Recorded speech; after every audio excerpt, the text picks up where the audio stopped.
أعوذ بالله من الشيطان الرجيم. بسم الله الرحمن الرحيم. الحمد لله رب العالمين، والعاقبة للمتقين. الصلاة والسلام على رسوله محمد وآله وأصحابه أجمعين. Bütün hamd sanalar, maqtash ve alqışlar alemlerinin Rabbi Allah'a olsun. Bütün yaxşı akıbetler hoşyarlarga olsun.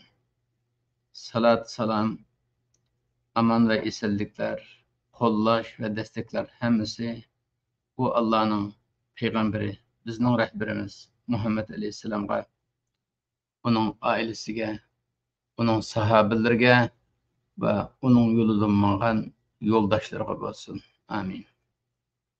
Esselamu aleyküm kaderlik Şarkı Türkistanlık qarindoshlar. Bugünkü sohbetimiz Sure Bakara 61. ayetten bo'ldi. Allah subhanahu wa ta'ala bu ayeti şundaq deydi. Bismillahirrahmanirrahim. وإذ قلتم يا موسى لن نصبر على طعام واحد فادع لنا ربك يخرج لنا مما تنبت الأرض من بقلها وقثائها إلى آخر الآية.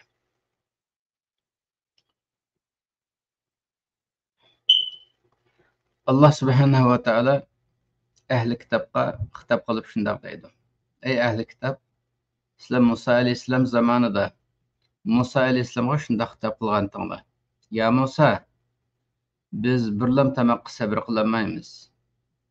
Rabbingga duo qilg'inki, biz uchun zaminning ko'ktatlaridan chiqarib bersin.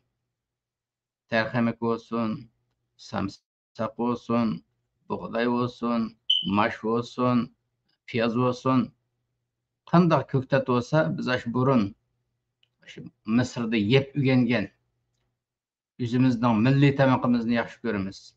Bu taranjimil, buduna, her gün asmandan tushgan bilan biz yeb boqmagan tamoq, kunda bir xil tamoq yemdiq deb Musa alayhissalomga e'tiroz etgandan keyin Musa alayhissalom dediki, atastabdiluna allazi huwa adna billazi huwa xayr.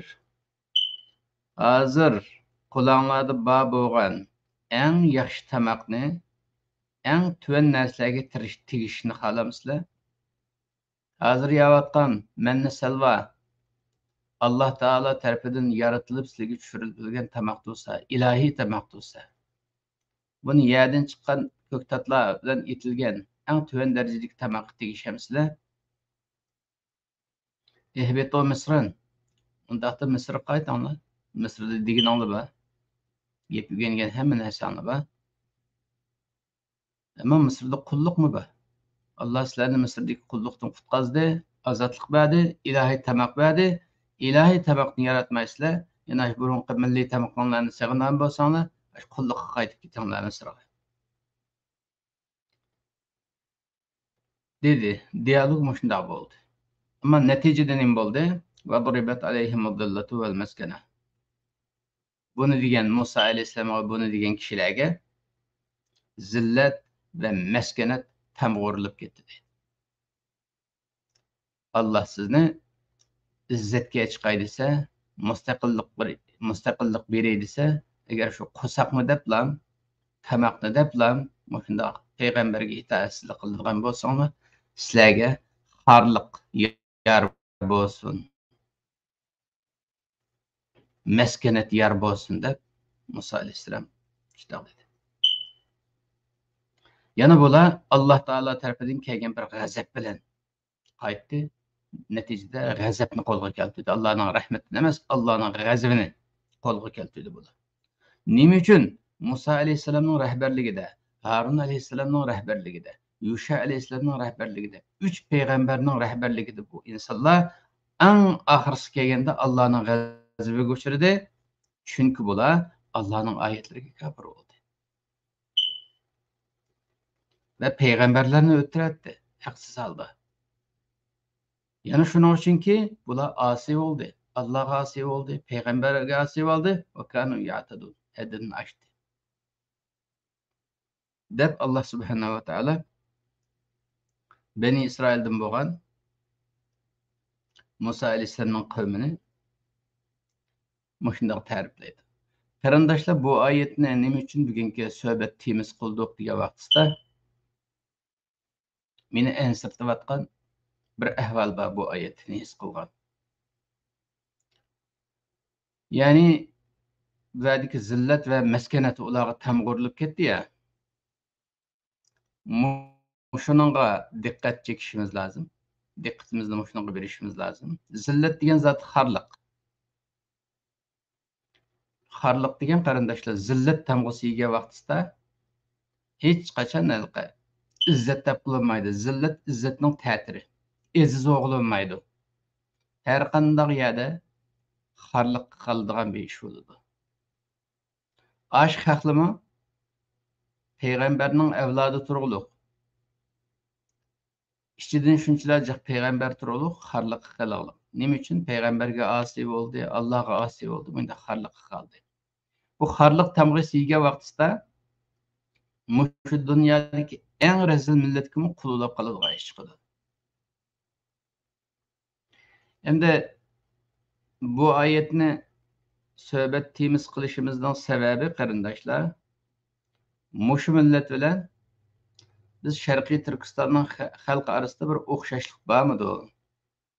Aşk haqmi Musa alayhissalomning qag'ishiga ketgandek, Alloh tarafidan zillat va maskanat tamg'isi yegandek, bizning hozir qiliqlarimiz o'xshab qolganda, bizga zillat va maskanat tamg'isi yeb ketgan bir millat o'xshamamdiq degan bir his tuyg'u kelib, buni millatim bilan birga o'rtoqlashgim keldi. İnşallah undaq emasdi. Biz onunğa o'xshamasmiz. Allah saqlasın, Allah öz panoyida saqlasın. Zillat va maskanat tamg'isi yeb ketgan millatga o'xshab qolishdan Allah saqlasın. İnşallah bu o'ylaganimda xato chiqaman-da. To'g'rilab qolsa degan bir endisha bilan, shuning uchun millatimning samiga salay deb bu oyatni suhbat temiz qilishimning sababi shu qarindoshlar. Endi tushunish uchun bu oyatning sababi nuzuli, arq ko'rinishlari qarab baqqan vaqtimizda qarindoshlar. Bu oyat Musa alayhissalomning qavmini oldi. Bilimiz zamanimiz Musa alayhissalomning qavmi Fir'avnning quldi. Fir'avn bu millatning er kishilarini o'ldirdi, ayollarni qul qilibdi. Xalqanni o'ldirdi, xalqanni asdi, xalqanni satdi. Qotandagi hayvondan hech qanday farqi yo'qdi Bani Isroilning Fir'avnning qulida. Musa alayhissalomni Allah payg'ambar qilib Fir'avnga evatdi. Musa alayhissalom zaten Fir'avnning sarayida cho'ng bo'lgan bir payg'ambar. Keyin o siyosetni Fir'avnning sarayida yurganda, keyin bir xatolik bilan qochdi. Şuayb alayhissalomning yoniga bordi, u yerda tarbiyalandi bir payg'ambarning qo'lida. Şuayb alayhissalomning qizi bilan to'y qilgandan keyin Allah qayta Misrga evatdi. Sen millatni qutqazmasang bo'lmaydi deb. Bu nimaga o'xshaydi desa, ikki Uyg'urni Allah sen berib shu Xitoyga qayt, ashada Xitoyga tarbiya qilib, Sharqiy Turkistonlikni Xitoyni islomga da'vat qilib, Sharqiy Turkistonlikni islom yo'li bilan qutuldimsan bo'lmaydi degandek gap. Musa alayhissalom bilan Harun alayhissalom ma'qul dedi, Allohning amri bo'yicha Fir'avnning oldiga bordi, u yerda dinga da'vat etdi, Fir'avn bilan janjal bo'ldi, tahdid u bu derken oxirida Musa alayhissalomning qavmi Fir'avnning qo'lidagi qavm Musa alayhissalomga iymon etdi. Chunki u yerdagi zulm, u yerdagi irqiy qirg'inchilik rost haqiqatan bo'layotgan bir irqiy qirg'inchilikdi. Bular zulm ostidagi vaqtida, irqiy qirg'inchilik vaqtidagi ostida Musa alayhissalomga itoat qildi, iymon etdi. Bu iymonning sharofati bilan Allah bularga ozodlik berdi. Ya'ni bularni Fir'avnning qo'lidan ozod qildi. Ta shu qaçadigan vaqt kelgan vaqtida oldiga dengiz chiqib qoldi, orqadan Fir'avnning askarlari Musa alayhissalom dengizni bir udhas bilan, bu Allohning amri bilan bo'ladi, dengiz yerildi. Musa alayhissalom qavm bilan o'tdi. O'tib bo'lgandan keyin Fir'avnning askarlari dengizning o'tirishchog'ida dengiz asliga kelib, hammasini suv bilan g'arq qilib o'ldirib etdi. Shunday qilib bular Fir'avndan qutuldi, Misrdan qochdi. Qochib chiqqandan keyin Alloh taolo bularga Udkhulul ardul muqaddasata allati kataballohu lakum deb oyat nazil qildi. Ey Bani Isroil, sizlar Baytul Muqaddasga kiringlar. Va Amaliqlar yashaydi. Mushu sizlar burun Şu Yakup Aleyhisselam sizlar Mısırga hicret qilishdan burun Yakup Aleyhisselam batdı bu yerda. Şu atamlı Yakup Aleyhisselamның makani şu. Sizlar Beytul Muqaddasga kiringlar deb Amaliqlar bilan jihad qilish emrini e'lon qildi. E'lon qilgandan keyin bular unimidi. Ular bek kuchli, bizning kuchimiz yetmaydi deb. Halbuki kirgan bo'lsa, Tih cho'lidan Beytul Muqaddasga mengab bardigan bo'lsa 8 soatda boradi. Bular shu jihad emrini ko'zga ilmag'achqa, payg'ambarga itoat qilmag'achqa 40 yil cho'g'ilib yurdi. Musa alayhissalomning umri yetmadi. Musa alayhissalom shu Tih cho'lida vafot etdi. Vafot bo'ldi.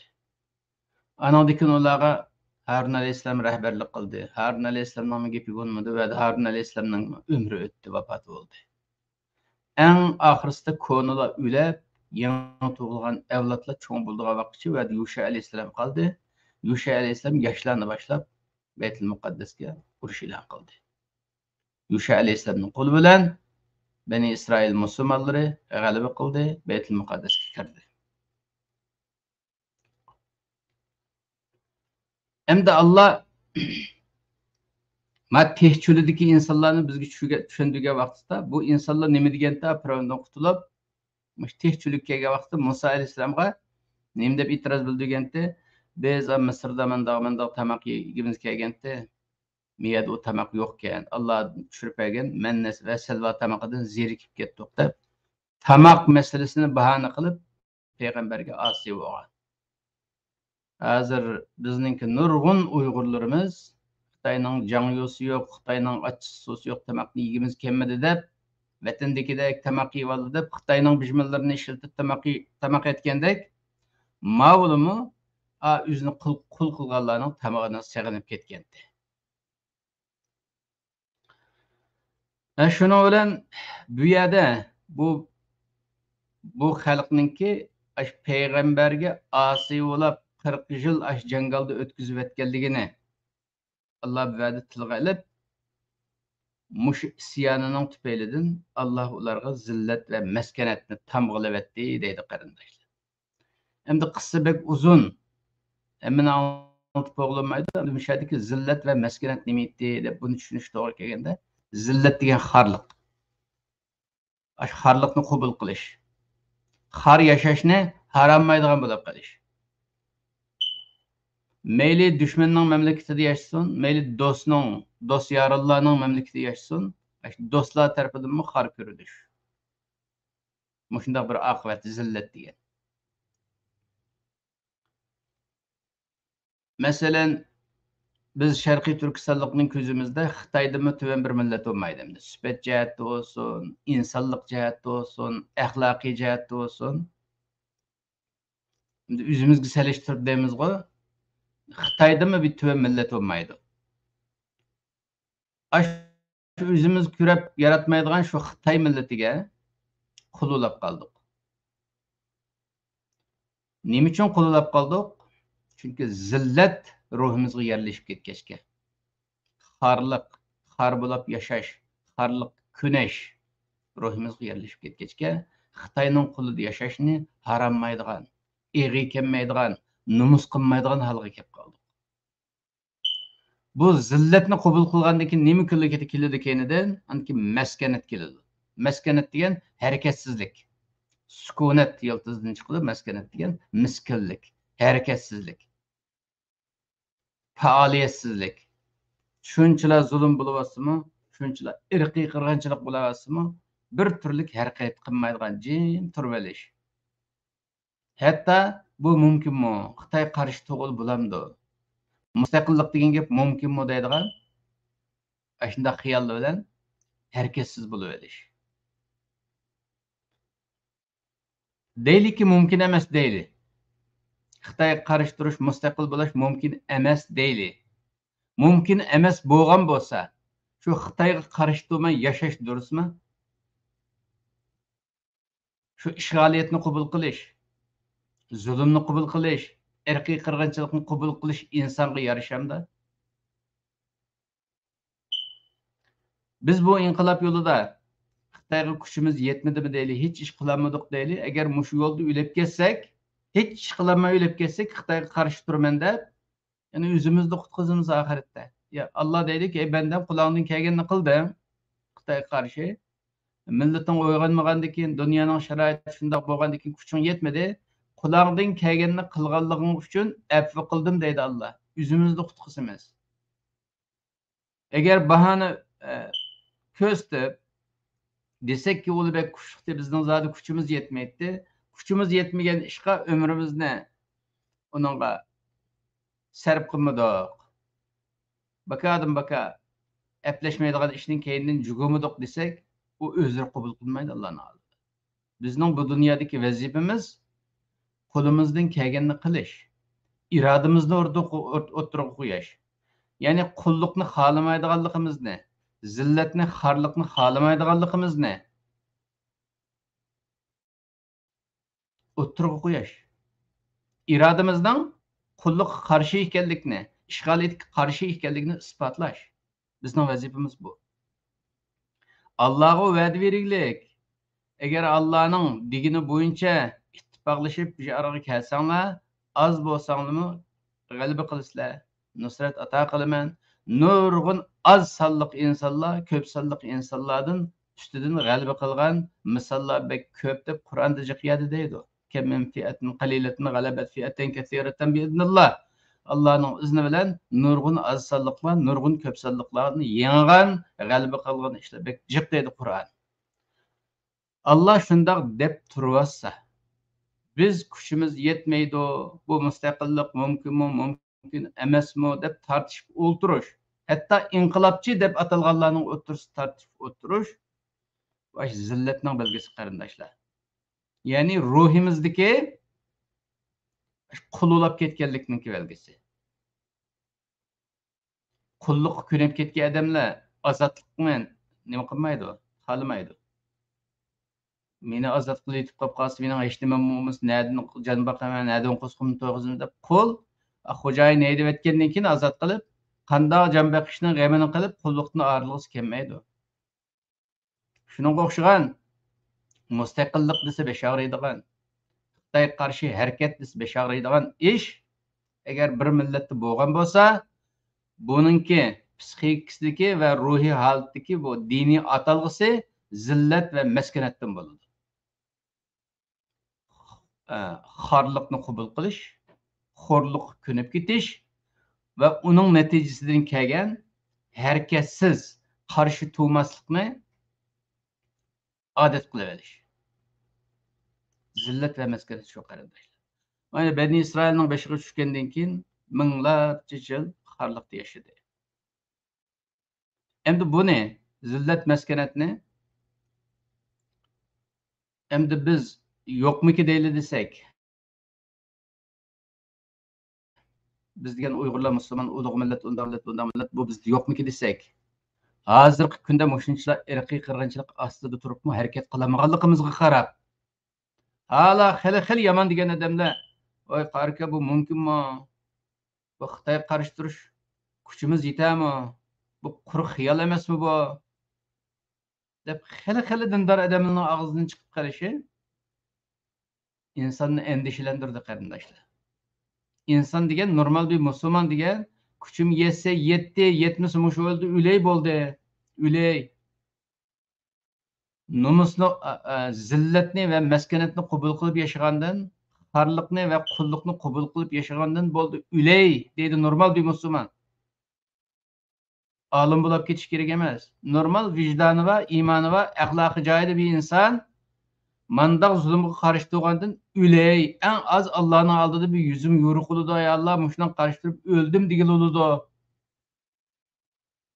deb qaraydi. Ammo bizning har o'qigan odamlarimizni mumkin bo'lamdi deb mustaqillik yo'lida mangdiganlarni masxara qiladigan, kichik ko'radigan ishlar umumlashib ketdi ya bizning millatda.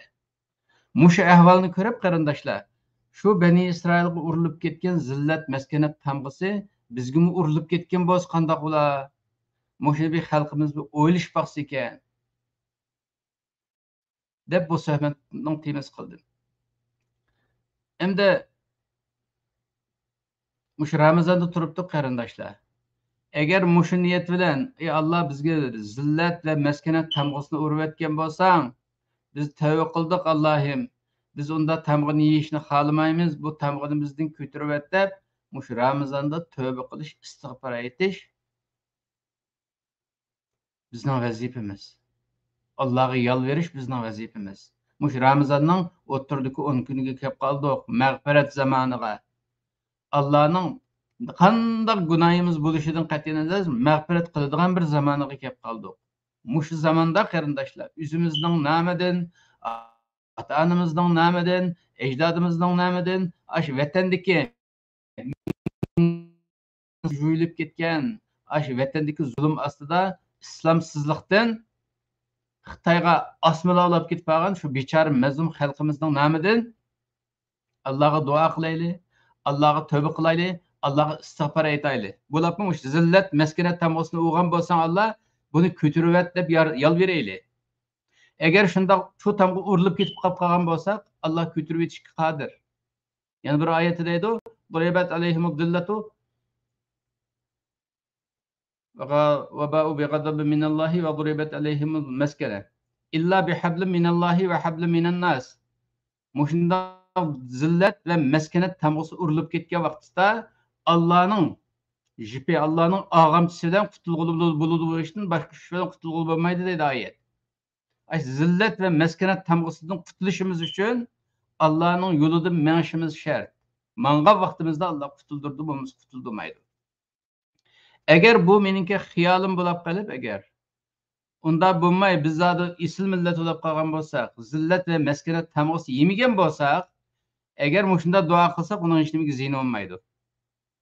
Allah deydi-ki, "Ama bendem zillet meskenet tamg'asi yemay turib, manda duo qilgan qaraganda zillet meskenet tamg'asi yeyishdan qo'rqadi ekan, men bu millatga bundoq tamg'ani ummay deydigan texmi yaxshi bo'ladi." Shuning uchun qarindoshlar, mush Ramazonda duo qilaylik. O'zimizni qutuldirish uchun duo qilaylik.